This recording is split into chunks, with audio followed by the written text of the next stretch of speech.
Look up from this. Look at the room around you, the walls, the ceiling, the space between your hands. You know this room. Length, width, height, 3 directions you can move. That is the world you have always lived in. It is the world your body has learned. It is the world your eyes were built for. But there is a small, strange possibility that has been sitting quietly on the desks of physicists for about 100 years now. And the possibility is this, that the room around you might actually have 9 directions in it, or 10, and the 6 or 7 you cannot see are not far away. They are not in some other universe, they are right here, at every single point of the air between you and this screen, curled up smaller than an atom, folded so tightly that light cannot bend through them and your hand cannot reach into them, and no instrument we have ever built can touch them. For a long time, this sounded like a strange thing to say. Then physicists noticed something wrong with our world, something that will not add up. And to make the numbers close, the extra room had to be there. So the question is simple, and it may be the strangest one you will hear this year. Is the room around you as simple as it looks, or is most of it hiding? The strange thing they noticed had to do with gravity. Gravity is the force you feel every second. It holds you in the chair. It pulls the coffee down into the cup. It keeps the moon circling the Earth, and the Earth circling the Sun, and the Sun circling the quiet center of the Milky Way. Gravity is the force that shaped the tides and carved the valleys and pinned the atmosphere onto the planet so you could take your next breath. Gravity, when you think about it that way, feels like the strongest thing in the world. But gravity is not strong. Gravity is embarrassingly weak. And when you notice how weak it is, you begin to understand why physicists have been so uneasy about our universe for so long. Here is a way to feel it. Take a small refrigerator magnet, the kind you use to hold a shopping list to the fridge. Hold it above a paperclip lying on a table. The entire planet Earth, 6,000 billion tons of iron and rock and molten metal, is pulling that paperclip down. That is a lot of gravity. And yet the moment your little magnet comes close, the paperclip jumps up off the table and sticks to it. One tiny piece of magnet just beat the whole planet. Think about what that means. The magnetic force in that little disc has just outmuscled the gravitational pull of everything under your feet. Every mountain, every ocean, every mile of hot iron down in the Earth's core. All of it overpowered by something you got at a hardware store for $1.50. That is not a party trick. That is a clue. Physicists have measured this carefully, and they have a number for it. Gravity, compared with the other forces of nature, is not a little bit weaker. It is not 10 times weaker or 1,000 times weaker. It is roughly 10,000 billion times weaker than the force holding the atoms of that paperclip together. A 1 followed by 32 zeros. That is the ratio. That is what has to be explained. There is a name for this. Physicists call it the hierarchy problem. It is one of the deepest, most stubborn puzzles in modern physics. And Lisa Randall, who teaches at Harvard and who spent much of her career thinking about exactly this, has called it, in her own careful way, arguably the greatest unsolved problem in theoretical physics. Not a small statement. The hierarchy problem is the observation that the numbers of our world do not fit together the way we would expect. The forces that live inside atoms have one kind of strength. Gravity has another kind entirely. And the gap between them is so enormous that physicists like Randall have said, quite openly, that it looks less like a natural coincidence and more like something we have not yet learned to explain. Here is another way to see how strange this is. Imagine you were an engineer and you were asked to build a universe. You have 4 forces to install. There is the strong force, which holds the nucleus of every atom together. There is the electromagnetic force, which runs your phone and lets you see this screen. There is the weak force, which makes the sun burn slowly enough for planets to have time to form life on them. And there is gravity, which pulls things together across the vast open distances of space. Now, if you were designing this system, you would probably want the four forces to be roughly in the same league. Not identical, but comparable. The way a car's brakes and a car's engine are not the same, but they are in the same league. They are both, more or less, car-sized forces. Instead, look at what we actually see. 3 of the 4 forces sit in a tight little group. They are not identical, but they are close enough to compare. And then, off in a corner all by itself, sits gravity. Not just a little smaller, not 10,000 times smaller, 10,000 billion times smaller. The gap is so wide that if the strong force were the height of the Empire State Building, gravity would be roughly the thickness of an atomic nucleus. That is the shape of the puzzle. Why is gravity so absurdly, quietly, embarrassingly weak? Now, there is a second strange thing, and it makes the first look almost tame. This one has to do with the empty space in the room around you. The air is not the space. The space is what is left when you take everything out, what physicists call the vacuum. And for most of history, people assumed the vacuum was, well, nothing, the absence of things, a quiet stage on which the play of matter unfolds. Then quantum physics came along and told us something that still, a century later, does not fit inside the human mind. The vacuum is not empty. The vacuum is full of a low, restless energy, an incessant fizz of particles flickering into and out of existence, too briefly to catch, too small to see, but real enough that we can measure their effect. The vacuum has an energy density. Empty space is heavier than nothing. This is one of the best tested ideas in all of physics.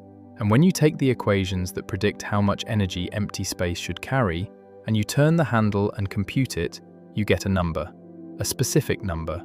It should be enormous. And then you go and measure it. You look out at the universe, you measure how fast space itself is stretching, and you infer the true energy of empty space. And it is not enormous at all. It is tiny, feather-light.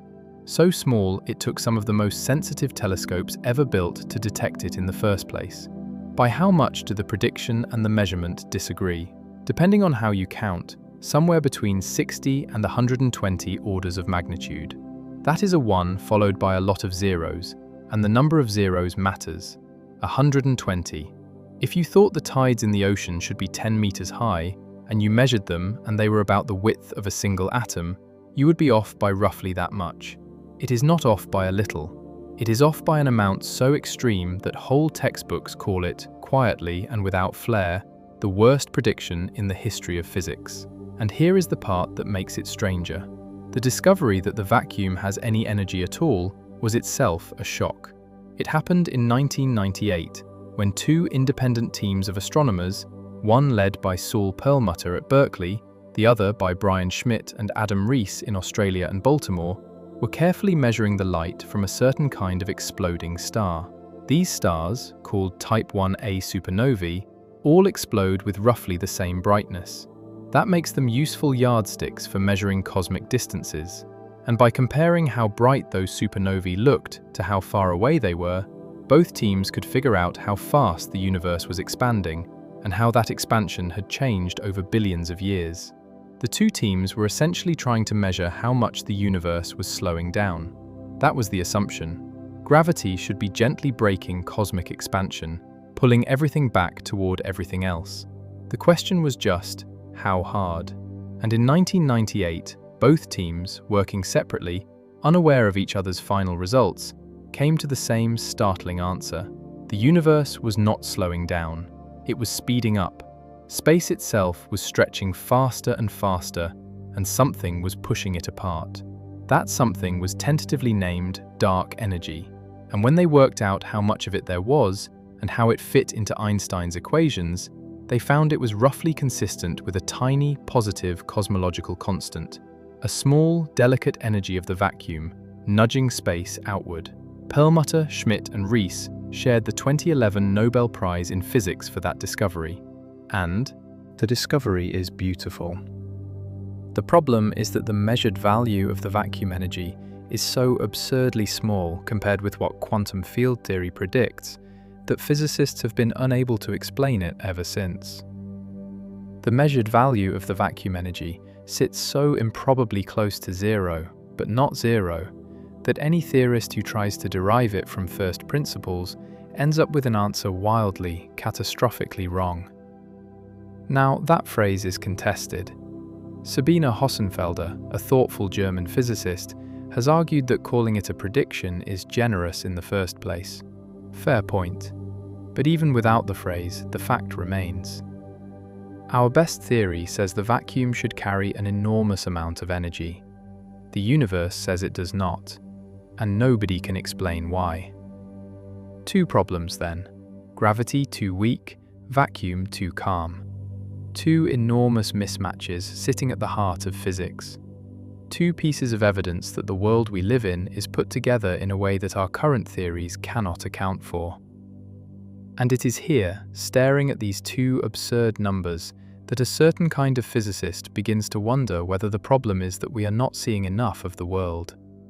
What if the world is bigger than 3 dimensions? What if the room around you has more directions than your eyes can find? What if the weakness of gravity and the strange calm of the vacuum are hints that something is hiding in the corners of reality that we have not yet learned to look at? That is the puzzle. So how can that be true? The first person to ask this question seriously did it a long time ago in a small university town in what is now Poland. He was a mathematician. He had a young family. And on an ordinary morning in 1919, he wrote a letter that would quietly bend the shape of theoretical physics for the next 100 years. His name was Theodor Kaluza. Kaluza was working on general relativity. Einstein's new theory of gravity was only a few years old, and it had already stunned the world. Gravity, it turned out, was not a force at all in the old-fashioned sense. It was geometry. Space and time formed a fabric, and matter pressed dents into that fabric, and other matter rolled into those dents. That was gravity, the bending of the shape of space itself. Kaluza looked at Einstein's beautiful new equations and asked a simple question. Einstein had written them for 4 dimensions, 3 of space, 1 of time. What would happen, Kaluza wondered, if you wrote them for 5? What if there were a 4th direction of space, one we do not see? He tried it. He worked through the math. And he found something astonishing. When he added a 5th dimension to Einstein's theory, gravity in the extra dimension came out looking exactly like something else. Something the world already knew about. Electromagnetism. The force that makes lightning strike and radios work. That is worth sitting with. In our 4-dimensional world, gravity and electromagnetism are 2 totally different things. One pulls masses together, the other pushes charges around. They have almost nothing in common. But in 5 dimensions, on Kaluza's page, they were the same thing wearing 2 different costumes. Electromagnetism was just gravity spilling into a direction we could not see. Here is the strange part. Kaluza had not set out to unify the forces of nature. He had just added a dimension because he was curious. And the unification came out as a side effect, almost as a gift. He wrote to Einstein about it in early 1919. Einstein was famous by then, buried in mail from cranks and admirers, and he could easily have ignored a letter from an unknown young mathematician in Königsberg. He did not. He read it, and on the 21st of April 1919 he wrote back. And his reply, preserved in the collected papers of Albert Einstein, is one of those small human moments in the history of physics that is worth quoting almost in full. The idea of achieving a unified theory by means of a 5-dimensional cylinder world, Einstein wrote, had never dawned on him. At first glance, he said, he liked Kaluza's idea enormously. Enormously. Einstein does not use words like that lightly. A few weeks later, he wrote again, telling Kaluza that the formal unity of his theory was startling. But then, being Einstein, he found a technical objection. It had to do with how the extra dimension would affect the mass of the electron. He was not sure the numbers came out right, and so, being cautious, he sat on the paper for 2 years. 2 years while Kaluza waited politely in Königsberg. Finally, in 1921, Einstein presented Kaluza's work to the Prussian Academy of Sciences, and the paper was published.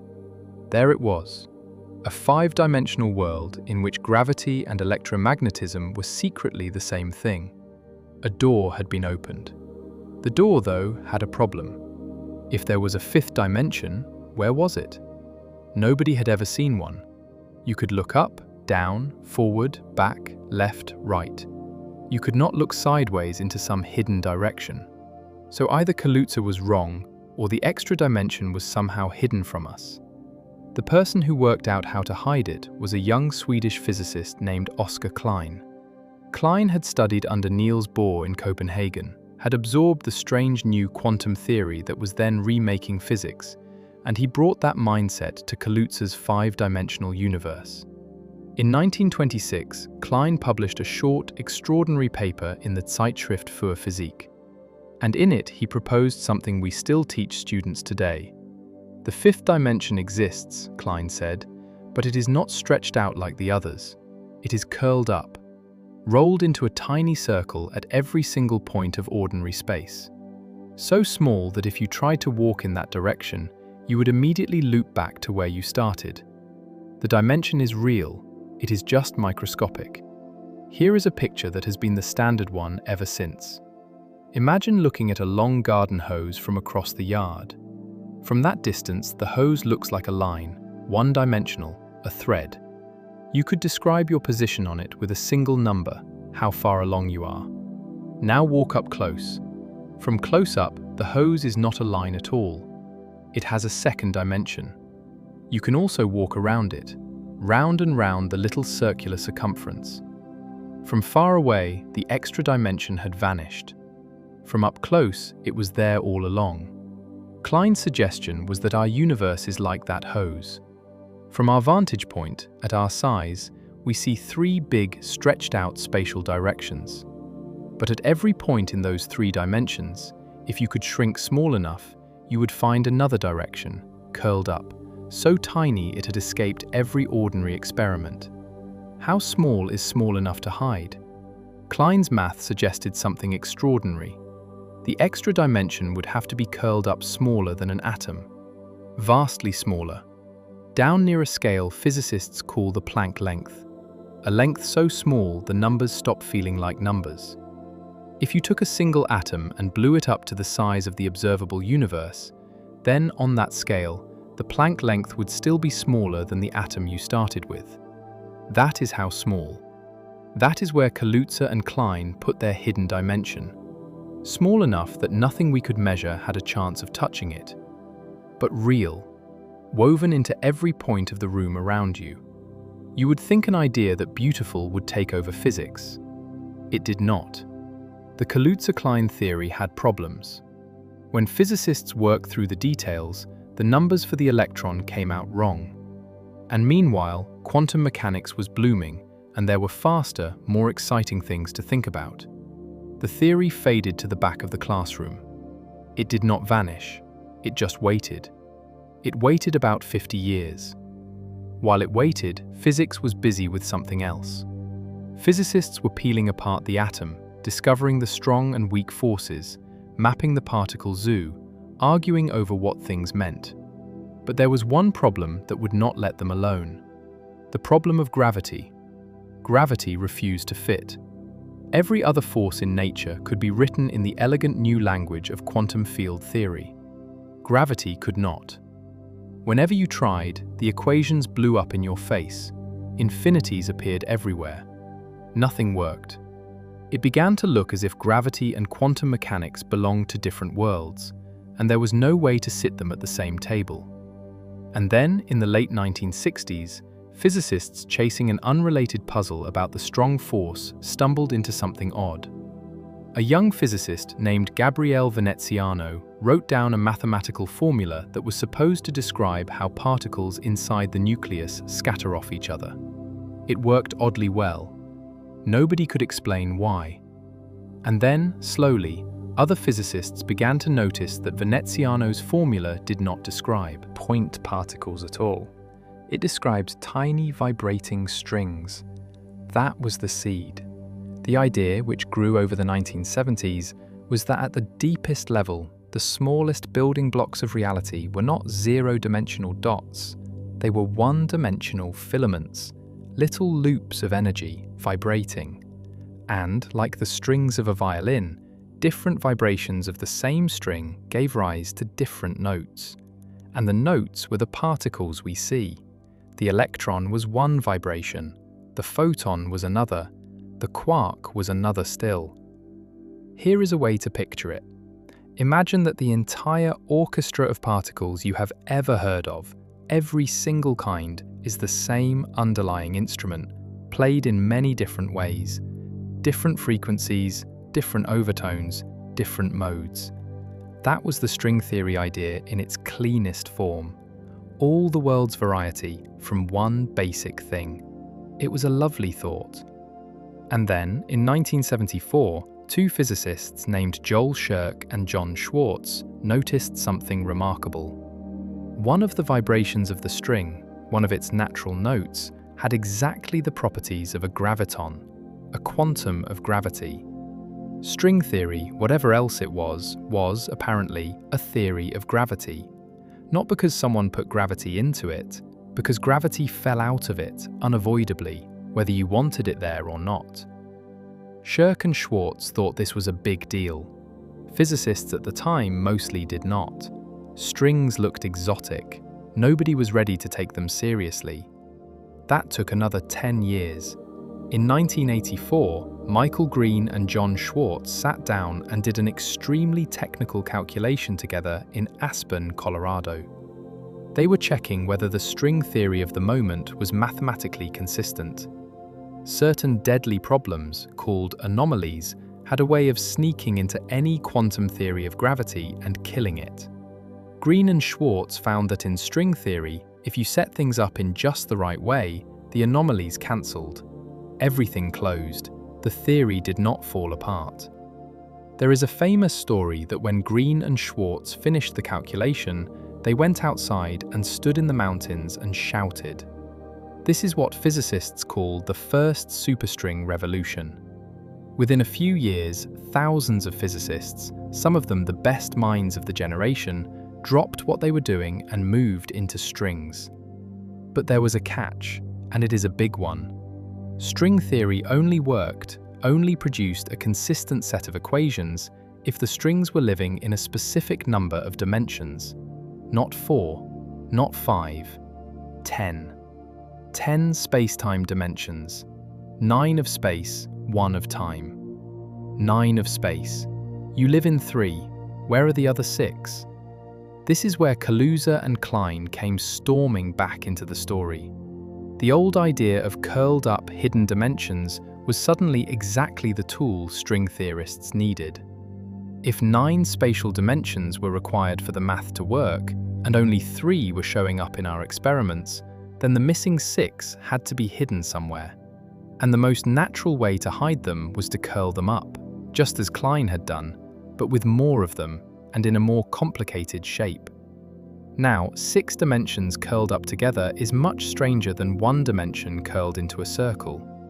A 6-dimensional shape can be twisted and folded in an enormous variety of ways, and the way you fold it turns out to matter. In fact, in 1985, 4 physicists named Philip Candelas, Gary Horowitz, Andrew Strominger, and a young Edward Witten wrote down a paper titled Vacuum Configurations for Superstrings. In it, they argued that the 6 extra dimensions, if you wanted the resulting 3-dimensional physics to look at all like our world, had to be curled up into a special class of 6-dimensional shapes. Shapes with a particular mathematical property. These shapes had a name, Calabi-Yau Manifolds, named after 2 mathematicians, Eugenio Calabi, an Italian-American mathematician who conjectured that such shapes should exist, and Xing-Tung Yao, a Chinese-American mathematician who, in the 1970s, proved they did. Try to picture what a Calabi-Yau manifold looks like. This is impossible in the way it deserves to be impossible. It is a six-dimensional object with intricate folds and twists, more like a piece of hand-blown glass than a room. Every ordinary drawing you have ever seen of a Calabi-Yau manifold is a two-dimensional cross-section of a six-dimensional shape. What you see on the page is the shadow of a shadow. But here is the astonishing thing string theorists realized. The precise shape of the Calabi-Yau at every point of ordinary space would, they claimed, determine the physics we see. The number of holes in the shape would set the number of particle families in our universe. The way the shape twisted and folded would fix the masses of the electron and the quark. The value of the electron's charge, the strength of gravity, the fine details of the standard model of particle physics. All of that, if the theory was right, was encoded in the geometry of a six-dimensional shape sitting at every point of the air around you.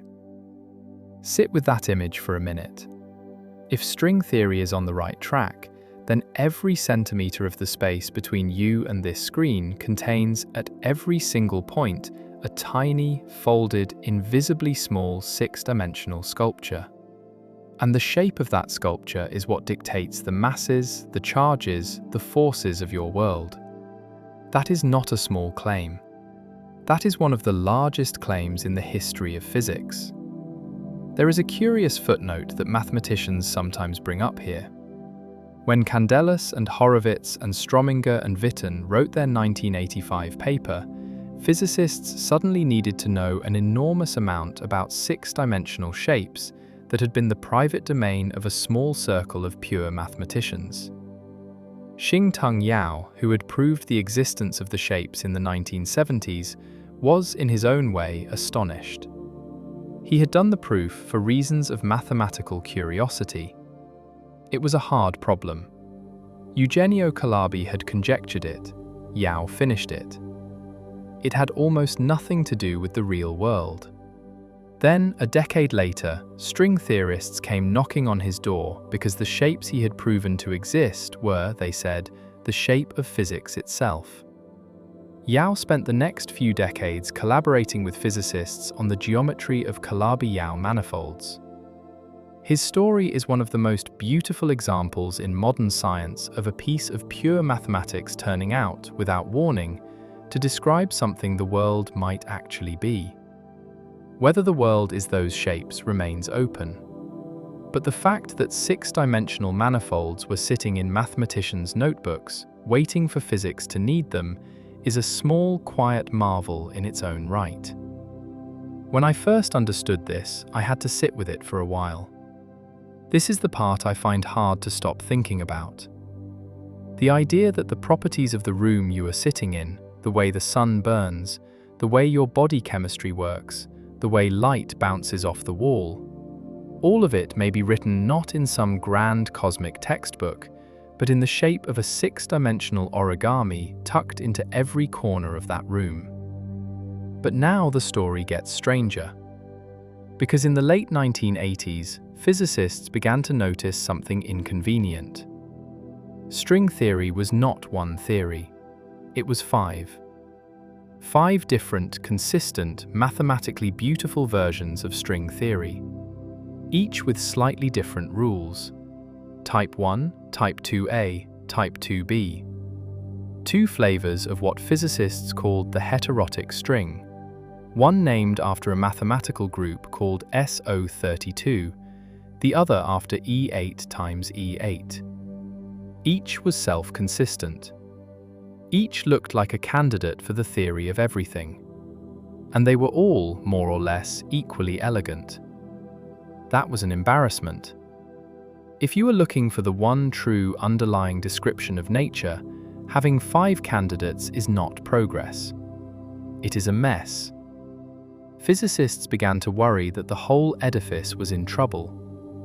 And then, in March of 1995, at a conference at the University of Southern California called Strings 95, Edward Witten got up and gave a talk that changed the field overnight. Witten is one of the great theoretical physicists of our time. He is the only physicist ever to win a Fields Medal, mathematics' highest honor. He is famously precise, deliberate in his speech, and completely uninterested in drama, which is what made the talk so remarkable. Witten stood at the podium and, in his quiet way, explained that the 5-string theories were not 5. They were 5 different corners of a single, larger, deeper theory. A theory that existed not in 10 dimensions, but in 11. And each of the 5-string theories was what that 11-dimensional theory looked like when you approached it from a particular direction. The unifier had a name. Witten called it M-theory. He was famously coy about what the M stood for. Membrane, perhaps? Mystery? Magic? Mother? He shrugged and said the audience could pick. What mattered was the mathematics. And the mathematics was extraordinary. The 5 theories were connected by a web of transformations, symmetries that turned one into another, and at the center of the web sat this larger 11-dimensional beast. This is what physicists now call the Second Superstring Revolution. And Daniele Amati, an Italian physicist who had watched string theory grow up, said something about it that has stuck with the field ever since. He said, in a phrase Witten himself has quoted, that string theory looked like a piece of 21st century physics that had fallen by chance into the 20th. It was too good for its time. Nobody had been ready for it, so it had arrived early and confused everyone. M-theory, 11 dimensions, 10 of space, 1 of time. 6 of those spatial dimensions rolled up as a Calabi-Yau at every point. Or, in the M-theory picture, 7 of them wrapped into an even more elaborate shape. Membranes of various dimensions, called branes, floating through the higher dimensional space, called the bulk. Strings ending on branes. Whole higher dimensional universes possibly hanging in the wings. There is a smaller story worth telling here, because it captures the mood at the time. Not every idea that survived came from Witten. In fact, an 11-dimensional theory of gravity had been floating around for years, quietly worked on by physicists like Michael Duff and Paul Townsend, mostly ignored by the larger community that had committed to 10-dimensional strings. What Witten did was show that the 11-dimensional theory was not a rival to the 10-dimensional string theories, it was their older sibling. All 5 string theories were shadows, in a technical sense, of one deeper thing. Duff, when he heard Witten's talk, is said to have felt equal parts vindication and bemusement. His theory had been rediscovered by the strings community, given a new name, and made central to the field, all in about an hour of lecture. That is how physics sometimes works. Ideas wait around, unnoticed, until the right person finds the right angle to make everyone see them at once. Witten's Strings 95 talk was one of those angles. Within a year, the number of physicists working on 11-dimensional M-theory jumped from a handful to a substantial fraction of the theoretical physics community. Papers were rewritten, grants were rescoped. Entire graduate programs shifted the shape of their curriculum. It was one of the fastest revolutions in the history of theoretical physics, and it happened without a single new experiment. Now here is where the picture becomes both beautiful and, if we are honest, slightly frightening in its ambition. In this framework, our 3-dimensional world might not fill the higher dimensional space. It might just be a brane, a 3-dimensional membrane floating in the 11-dimensional bulk like a sheet of paper floating in a room. Everything you know, every particle, every star, every photon might be stuck to that brane, unable to leave it. Except for one thing: gravity. Gravity in this picture is the odd one out. It is not stuck to the brane, it leaks into the bulk. It drifts freely into the extra dimensions. And now, at last, the hierarchy problem, that first strange thing we noticed about gravity being embarrassingly weak, starts to breathe. Because gravity might not be weak at all. It might be perfectly normal. It just does not spend all of its strength on our sheet of paper. Most of its influence leaks out into the extra dimensions, and only a tiny fraction of it reaches us. From our vantage point, on our thin brane, gravity looks pathetically weak. From the bulk's vantage point, gravity is just another force. Diluted, spread out, spilled across dimensions we cannot see. That is why the little refrigerator magnet beats the whole planet. The planet's gravity is not putting out its full strength on our brain. Most of it is in the other room. Think about that for a moment. The reason your bones do not collapse under their own weight, the reason gravity is gentle enough to let atoms hold themselves together, the reason your morning coffee stays in the cup rather than crushing itself into a black hole, might come down to the fact that gravity is losing most of its punch to a set of dimensions folded up at every point of the room around you. This idea that our universe is a brane in a higher dimensional bulk and that gravity's weakness is a leak was developed by a number of people in the late 1990s. Two of them were Lisa Randall of Harvard and Randall-Sundrum, then at Boston University.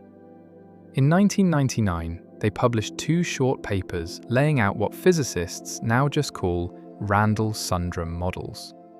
In their picture, the extra dimension was warped, curved in a specific way, so that gravity would feel enormously strong in one region of the bulk and terribly weak in another. Our brain, they suggested, sat in the weak region. That is why gravity felt so gentle to us. A different group, three physicists named Nima Arkani-Hamed, Savas Dimopoulos and Gia Diwali, took a bolder route. In a 1998 paper called The Hierarchy Problem and New Dimensions at a Millimeter, they suggested something almost outrageous. The extra dimensions in their model did not have to be curled up at the microscopic Planck length. They could be as large as a millimeter, roughly the width of a grain of sand. Their argument was elegant.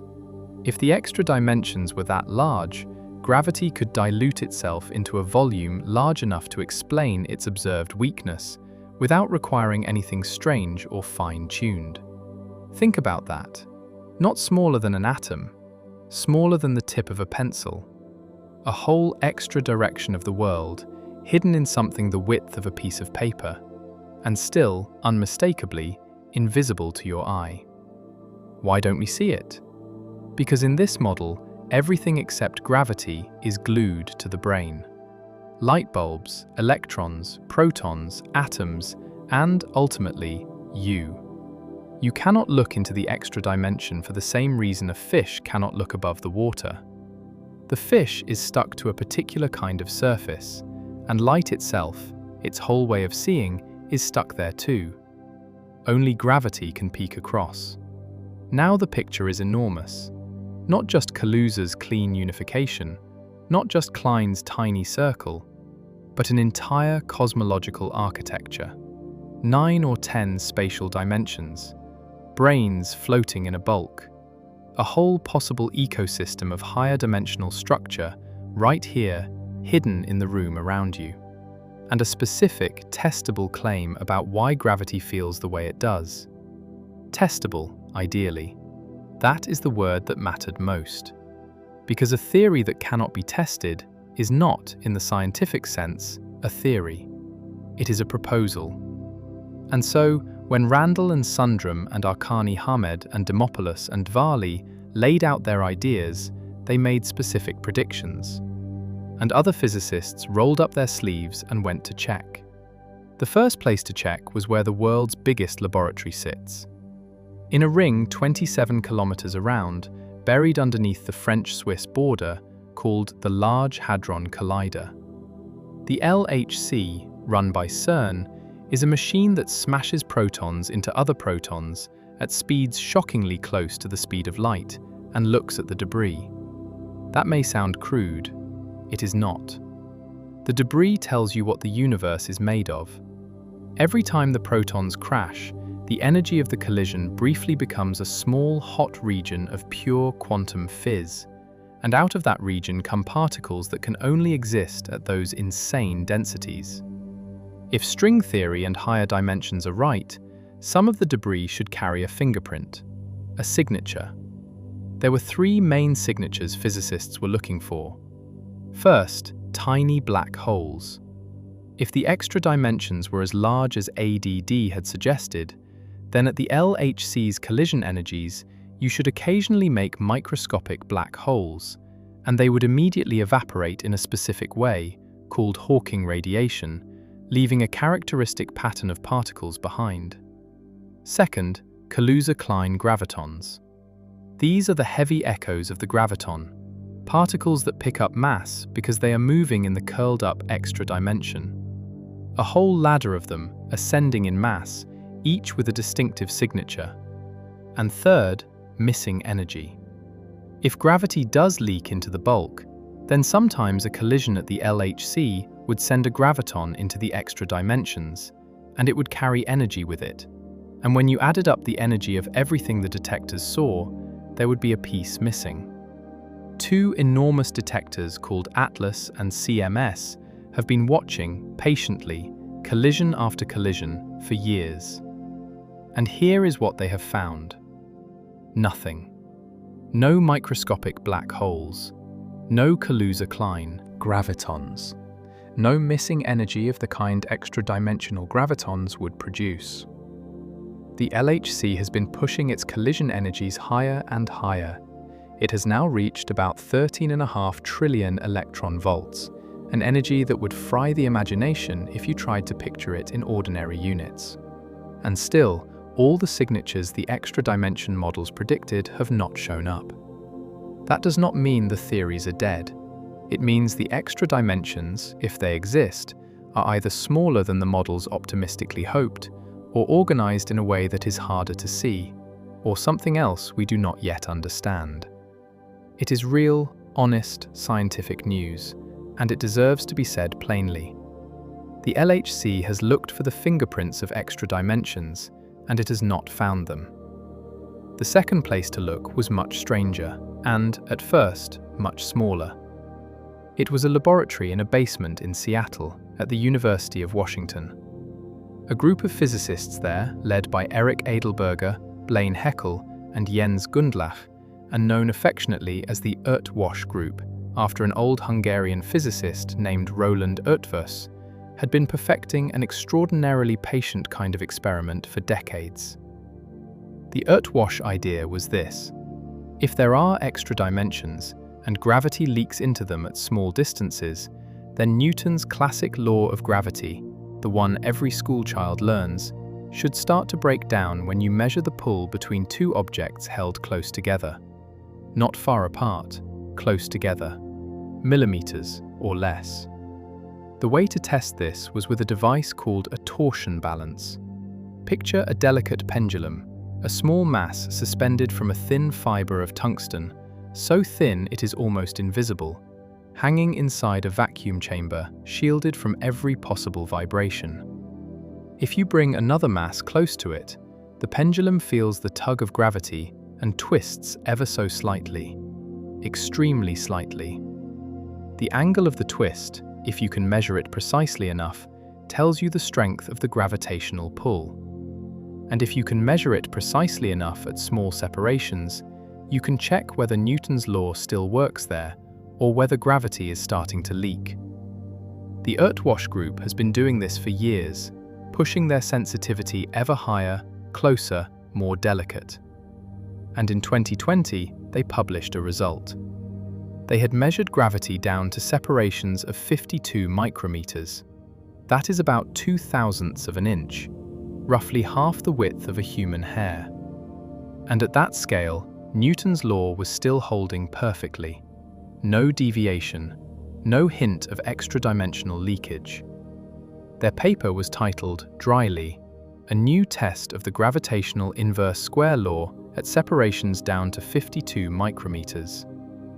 Their conclusion in the paper was gentle. Newtonian gravity gave an excellent fit to their data. I want to sit with that phrase for a second. Newtonian gravity gave an excellent fit.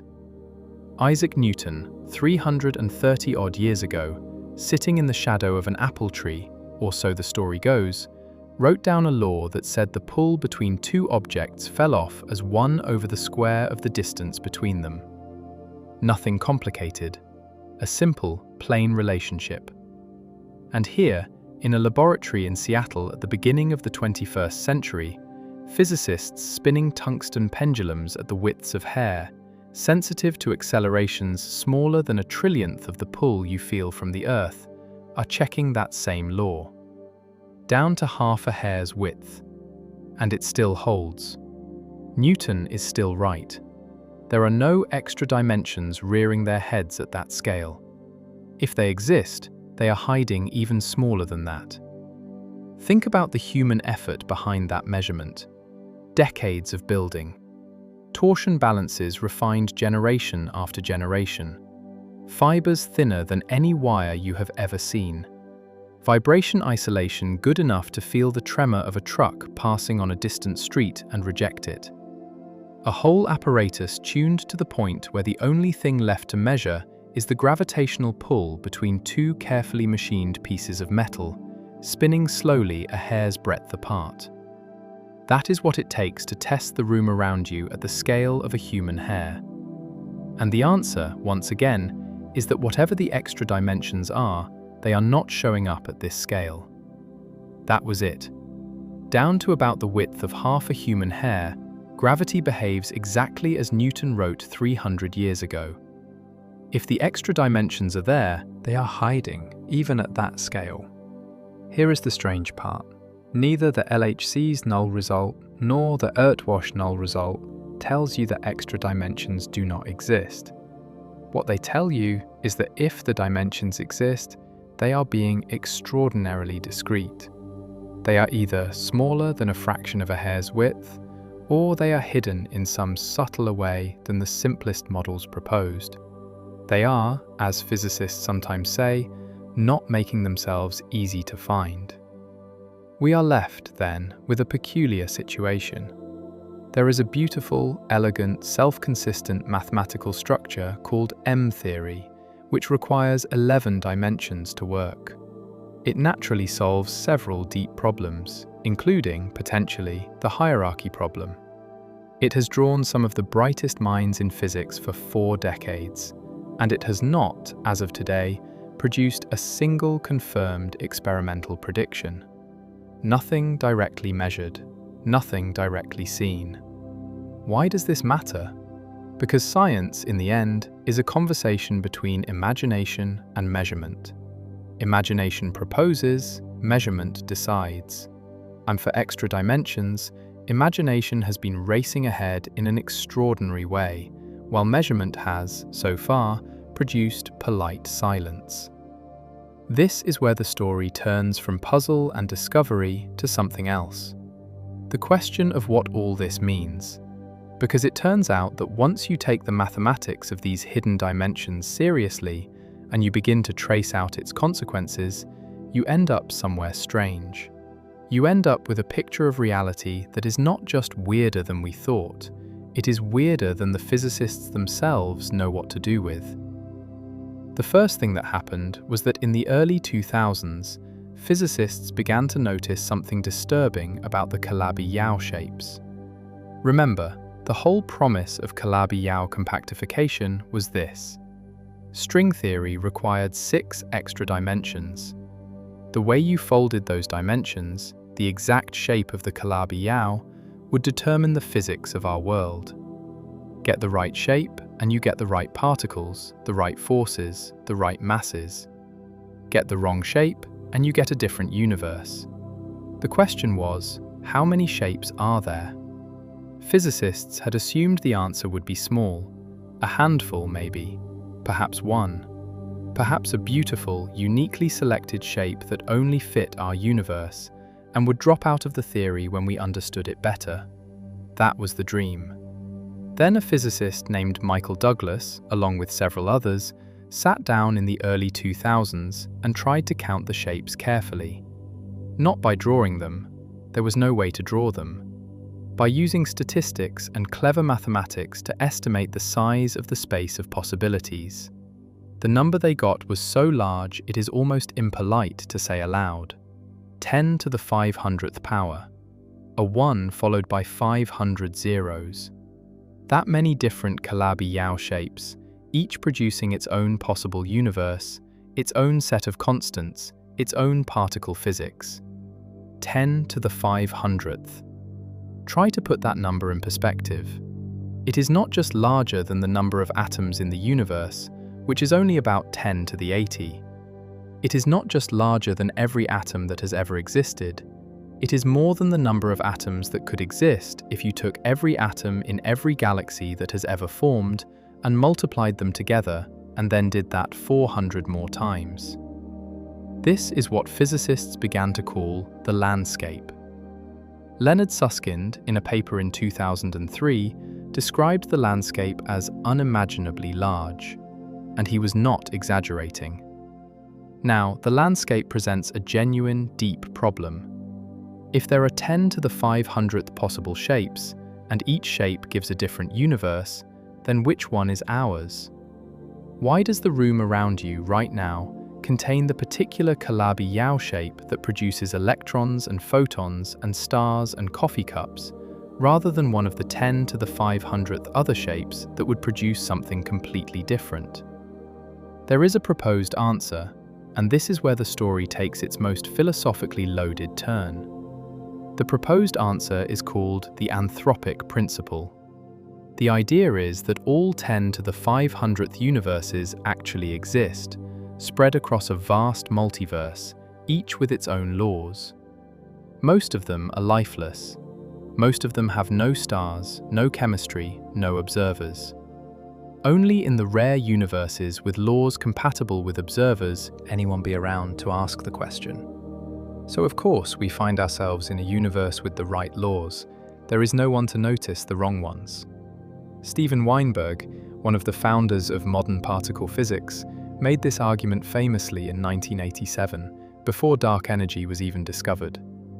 He used the anthropic principle to place a constraint on the cosmological constant, the number that was later found to have that staggering 60 to 120 order of magnitude discrepancy. And his constraint turned out to be roughly right. That was impressive. But the philosophical price was steep. Because now, physics was telling you the reason your universe has the laws it does is not because those laws are natural or elegant or fundamental. It is because they happen to work, and because in the endless landscape of alternative laws, other universes exist too, and you just happen to live in one of the ones that works. For many physicists, this was uncomfortable.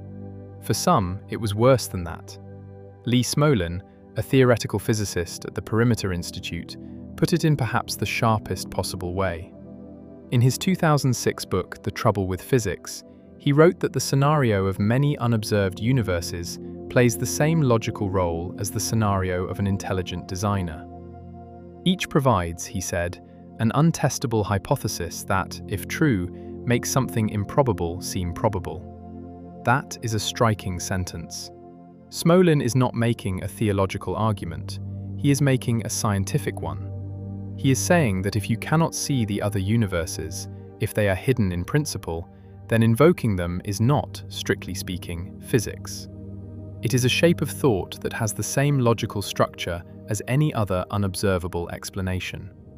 He is not saying string theory is a religion. He is saying we should be careful what we accept as an answer. Peter Woit, a mathematician at Columbia University, said something in the same spirit in his book, Not Even Wrong. String theory, Woit wrote, makes no predictions, even wrong ones. And this lack of falsifiability, he argued, was part of why the subject had been able to survive and flourish. That is a stinging criticism. It says the theory is not right or wrong, it is untestable. Sheldon Glashow, who won the Nobel Prize in 1979 for his work on the electroweak force, was even more direct. In a piece he co-wrote with Paul Ginsparg in Physics Today back in 1986, he said that contemplation of superstrings might one day evolve into an activity to be conducted at schools of divinity by the future equivalents of medieval theologians. That is a hard sentence for a physicist to write about physics. And Glashow separately said, later, that sadly he could not imagine a single experimental result that would falsify string theory. He had been brought up, he said, to believe that systems of belief that could not be falsified were not in the realm of science. Sabine Hossenfelder, a German theoretical physicist, has argued in her book Lost in Math that a whole generation of physicists has become too enchanted with mathematical beauty as a guide to truth. If the numbers do not match reality, no amount of elegance can save them. These are serious criticisms from serious people, and they are worth taking seriously, because science, in the honest sense, only works if you can be shown to be wrong. If your theory is compatible with every possible outcome, it is not, in the technical sense, doing scientific work. Here is where an interesting thing happened. Rather than abandoning the framework, one of string theory's own architects, a physicist named Kamran Vafa at Harvard, proposed a way to shrink it. In 2005, Vafa launched what he called the Swampland program. The idea was this. Yes, string theory produces an enormous landscape of possible universes, but most of what looks like a valid universe in the landscape is actually surrounded by a much larger swampland of consistent-looking theories that, once you look carefully, do not fit into any real quantum theory of gravity. In other words, most of the 10 to the 500th might not be there. There might be deep, hidden constraints ruling most of them out. If Vafa is right, the landscape shrinks. Maybe dramatically, maybe to something small enough that we could, one day, find our own universe on the map and understand why it is the way it is. Ironically, the Swampland program has produced a strange result of its own. One of its natural predictions is that stable de Sitter vacua, which is a fancy way of saying universes with a small positive cosmological constant like ours, might be hard to construct in string theory. And yet our universe seems to have exactly that kind of tiny positive cosmological constant since about 1998, when astronomers discovered that space itself was accelerating outward. If the Swampland conjectures hold, our universe might be a member of a restricted club. Or, alternatively, dark energy might not be what we think it is, and something even stranger might be going on. Nobody has settled this yet. It is one of the sharpest live debates in theoretical physics right now. There is also an entirely different family of ideas that sprouted from the same soil. In the early 2000s, 4 physicists named Justin Curry, Bert Overath, Paul Steinhardt, and Neil Turok proposed a strange alternative to the standard picture of how the Big Bang happened. They called their model the ekpyrotic universe.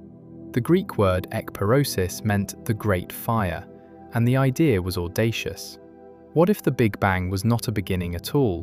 What if, instead, our three-dimensional world lived on one brane, and there was another brane floating parallel to ours in the higher dimensional bulk? And what if, once in a great while, the two branes drifted toward each other and gently collided?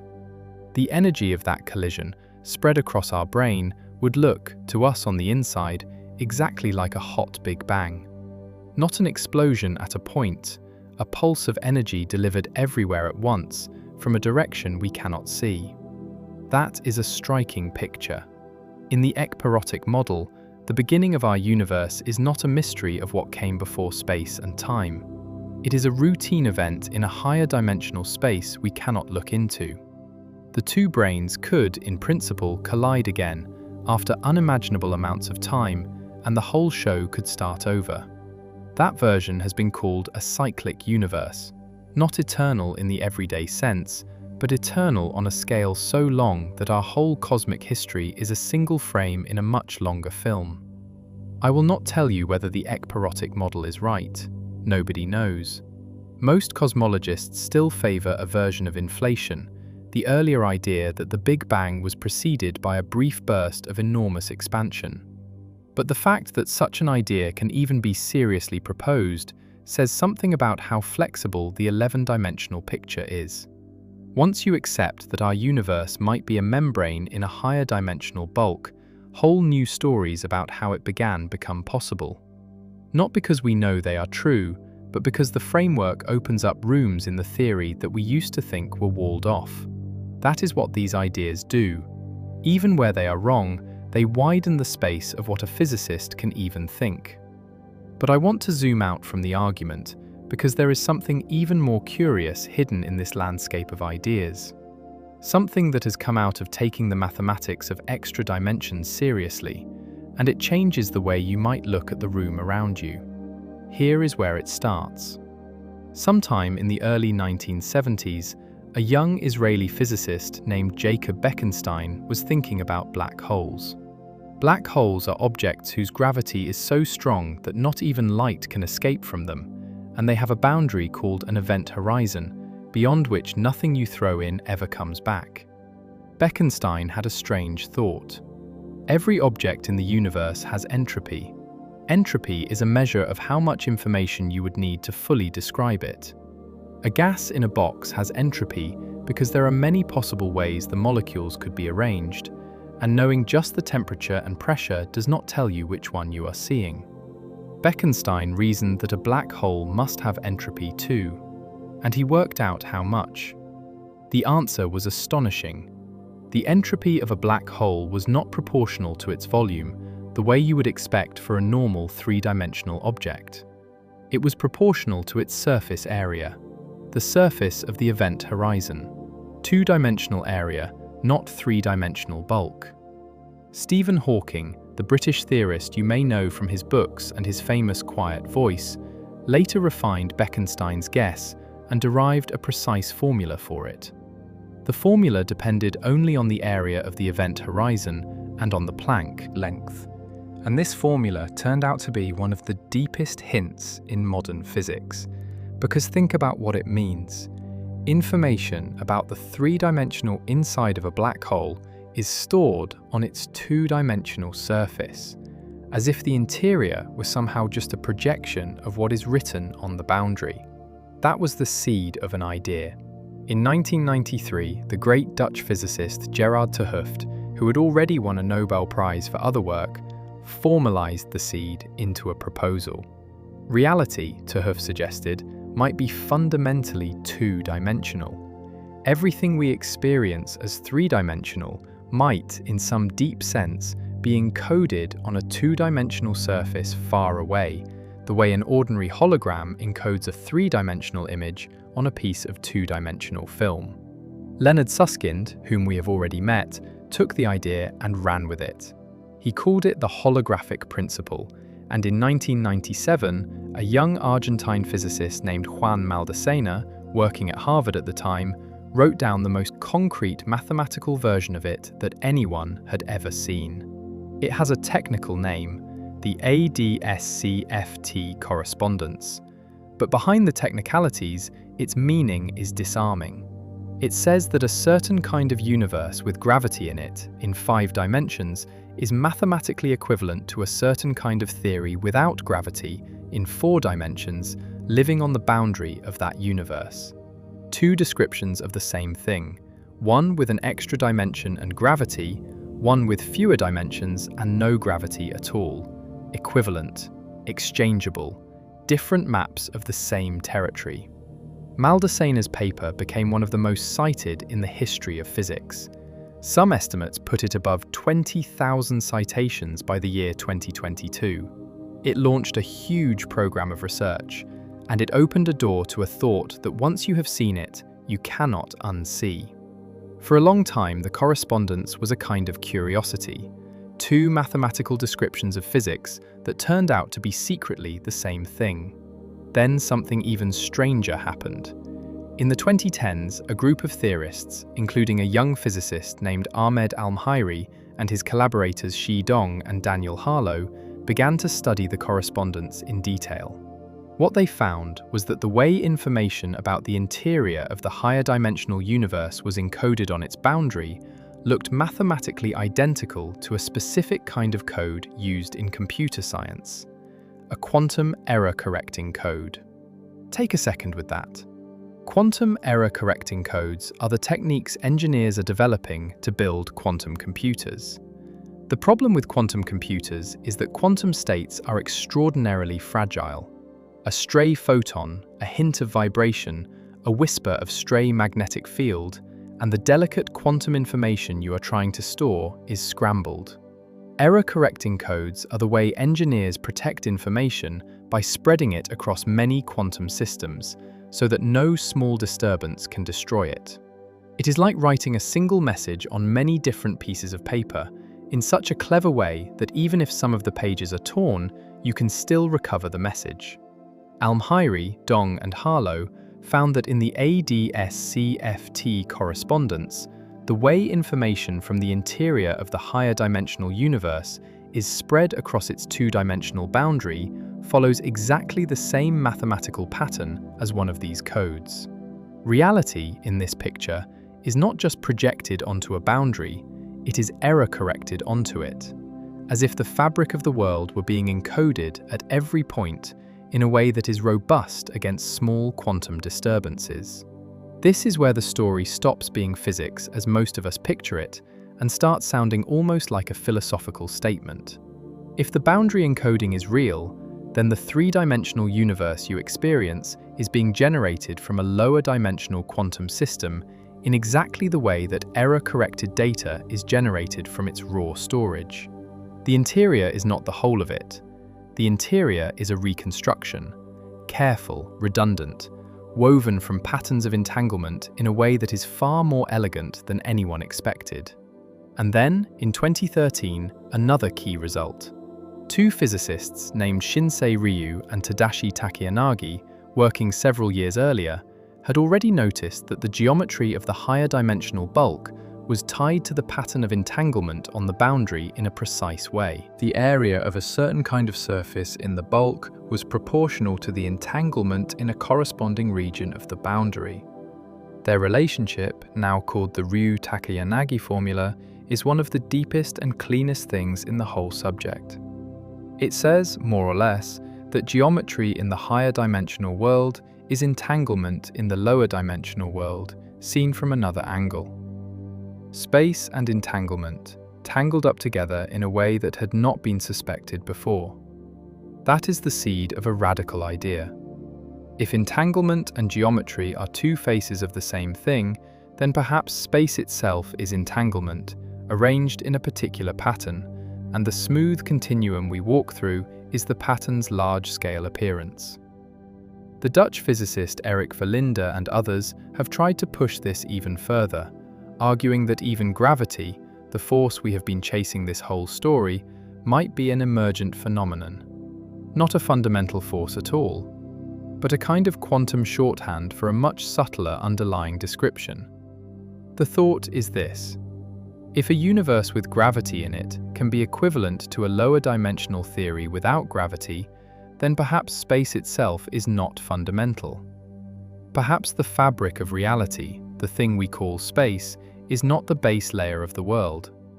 Perhaps it emerges from something else, something more primitive, something living on the boundary. Maldacena, later in the same tradition, said it in a way I keep coming back to. He said in a Quantum magazine article that the solid and reliable structure of spacetime is due to the ghostly features of entanglement. Entanglement.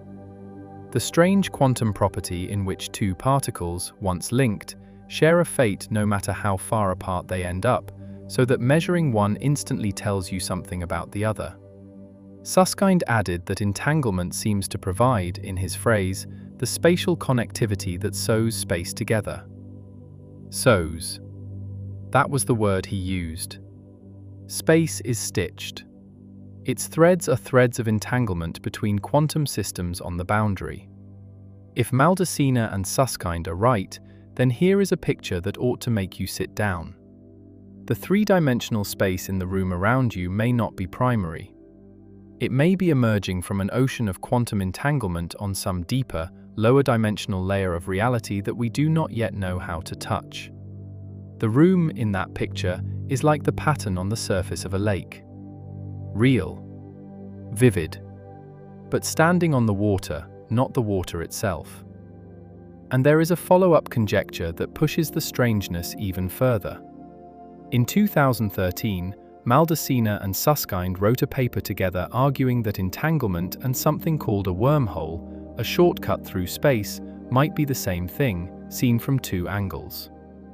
Every entangled pair of particles, they suggested, was quietly joined by a microscopic wormhole. That is the conjecture called ER equals EPR. ER for Einstein and Rosen, who worked out wormholes back in the 1930s. EPR for Einstein and Podolsky and Rosen, who described entanglement in the same era. Two ideas Einstein was quietly wrestling with in different papers, now proposed to be the same idea, viewed twice. If ER equals EPR is right, then every pair of entangled particles you have ever created, in a physics lab or in the natural world around you, is connected by a wormhole so small it is impossible to travel through, but real in the geometric fabric of spacetime. The threads of entanglement are, in a mathematical sense, threads of space itself. Space is not the container that entanglement lives in. Entanglement is what space is made of.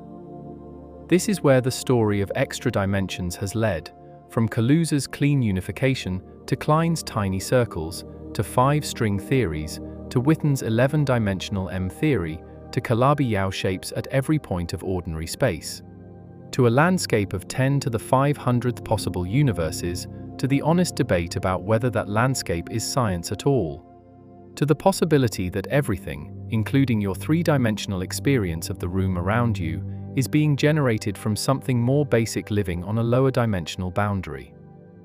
Physicists have not settled all of this. In truth, they have not settled most of it.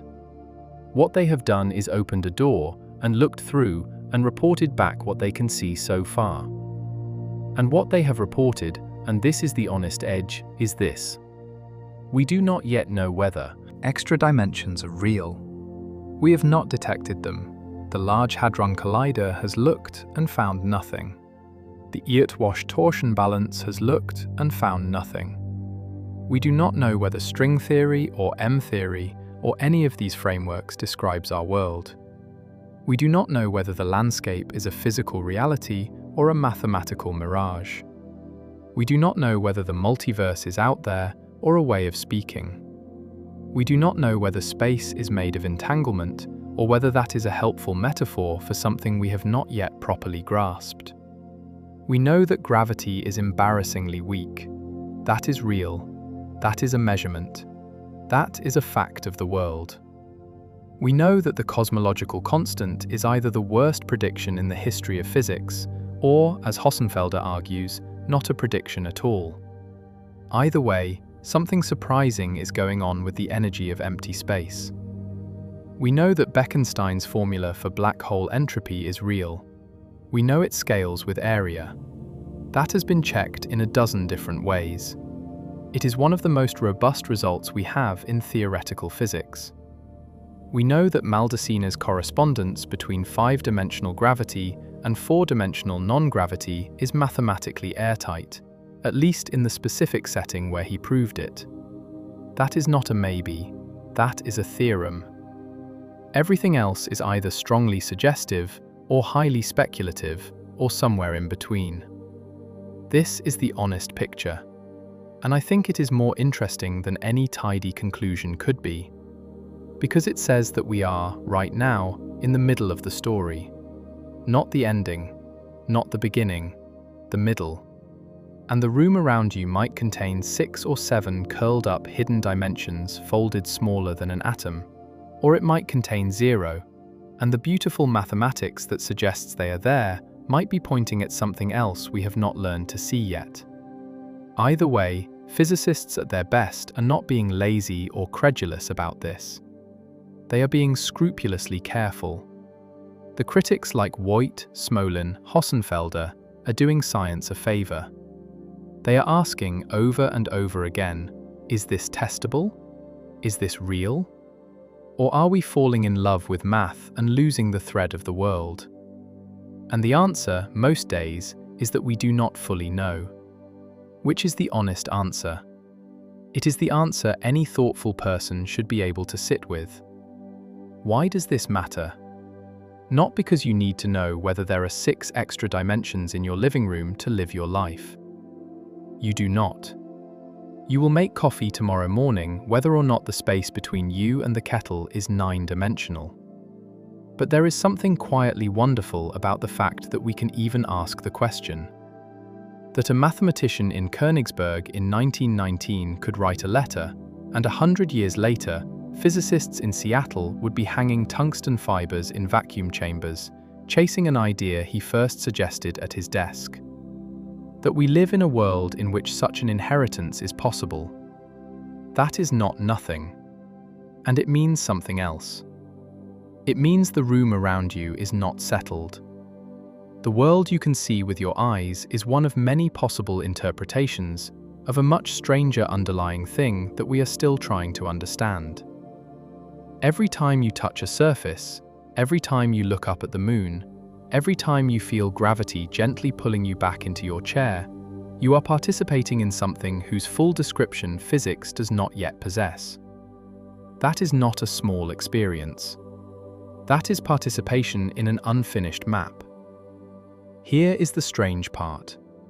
Even without any of the exotic mathematics, even without extra dimensions or holography or wormholes, the plain fact remains that our universe is put together in a way that is astonishingly, almost embarrassingly precise. Gravity is exactly weak enough for atoms to hold together and for structures to grow. The cosmological constant is exactly small enough that galaxies could form.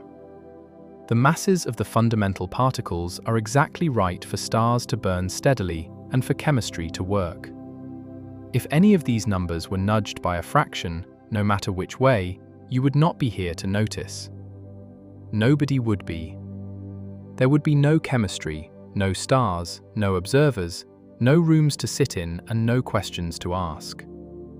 Whether the reason for this precision is a landscape of universes, or a hidden principle, or something we have not yet even named, the fact of the precision itself is not in dispute. It sits there in the measurements. It has done so for decades. It is one of the honest, uncontroversial gifts of modern physics. The world is finely arranged. Very finely. So finely that any thoughtful account of it has to answer the question, why? We do not have the answer. Not yet. And, given how far away the Planck scale is from anything we can reach, we may not have it in our lifetimes. But we have the question. And we have the fact. And we have the strange, quiet joy of knowing that the room around us that seems so ordinary might be a lot more interesting than it looks. So where does that leave us? It leaves us in an old human place, the place where curiosity has always begun, sitting inside an ordinary room, aware that it is not as ordinary as it seems. The specific journey we have been on today started with a small refrigerator magnet lifting a paperclip off a table and asking why gravity is so embarrassingly weak. It went through the hierarchy problem and the cosmological constant and Kaluza's letter to Einstein and Klein's compactified circle and the 5-string theories and Witten's 11-dimensional M theory and the Calabi-Yau shapes hiding at every point of ordinary space, and the sub-millimeter torsion balances in Seattle, and the landscape of 10 to the 500th possible universes, and the Swampland conjectures narrowing them down, and the holographic principle, and Maldacena's correspondence, and the ER equals EPR conjecture, and the possibility, still just the possibility, that the 3-dimensional room around us is being stitched together, this moment, out of threads of quantum entanglement living on some deeper boundary of reality. That is a lot of ground. Where it shows up, in your everyday world, is quieter than any of that math. It shows up whenever you notice that the room around you rests on a set of laws too fine-tuned to be shrugged off. It shows up when you use a GPS satellite that only works because Einstein's careful geometry of spacetime turned out to be right. It shows up in every hydrogen atom, whose mass is set by particles whose strength is set by numbers we cannot yet derive from first principles. It shows up in the fact that the universe is here at all, quietly holding itself together, with just the right ingredients for you to be sitting where you are, thinking these thoughts. The honest edge is that we do not know why. We do not know whether the 6 extra dimensions of string theory are curled up in the empty space between your hands, or whether they are a beautiful mathematical dream that describes some other kind of truth. We do not know whether we live in one universe out of 10 to the 500th, or whether there is some subtler selection principle we have not yet found. We do not know whether space itself is a fundamental thing, or whether it emerges out of something older, made of entanglement. These are not questions where we are close to answers. They are questions where we are still learning the shape of the question. And that is all right. It is more than all right. It is a privilege to live in a time when we can even ask them with this much precision. 100 years ago, Kaluza did not know he was starting anything. He was just trying to add a dimension and see what happened. 1,000 years ago, nobody could have asked whether the vacuum had an energy because we did not know there was a vacuum or an energy in the modern sense. We are, right now, sitting in the room of a long conversation between human beings and the world. And we are lucky enough to be alive during a chapter of it that gets to look at hidden dimensions and not laugh, but sit down and check. If you like understanding things this way, calmly, carefully, with a taste for the strange, subscribe. We will figure out the next one together. If this is the kind of thing you like to sit with, there is a related one waiting on the end screen. Not the same story, but adjacent, about the invisible things that shape everything we can see. The room around you may contain 6 curled-up dimensions. It may not. The measurements we have so far do not close either door. What is certain is that the world you can touch is a small opening onto something much larger and more finely built than any of us fully understand. Stay curious.